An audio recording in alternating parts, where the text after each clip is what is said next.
Wapendwa katika Bwana. Bwana Yesu asifiwe. Ningependa kuwasalimu katika jina la Bwana. Jamani, ningetamani kuuliza kitu kidogo kwa ndugu zangu watumishi wa Mungu. Kwa nini kanisa la leo au baadhi ya watumishi wa Mungu watumishi ambao ni wakubwa wanatumia nembo ambazo nembo hizi ni nembo zinaowakilisha upande wa mpinga Kristo. Nembo hizi zinatumika na watu ambao wanafanya kazi na shetani,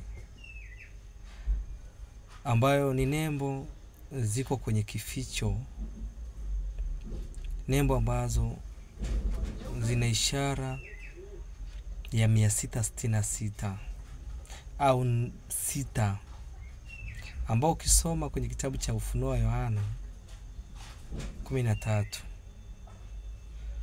itakuonesha pale mwisho mwenye akili na hesabu ya jina la mnyama huyo, maana ni hesabu ya kibinadamu, nayo ni 666.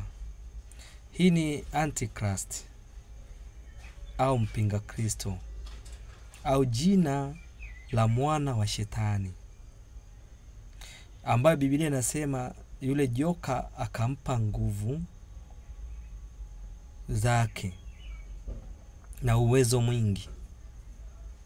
Lakini nembo hizi zinatumika na watu ambao wanatumia au wako na ushirika na shetani. Natamani kufahamu, pengine mimi ninafahamu vibaya, ninahitaji ufafanuzi. Na je, hatima ya hao wanaowafuata inakuaje? Kwa sababu hao maana yake ni adui wa kanisa.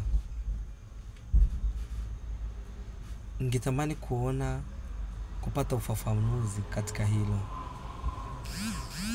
Asante.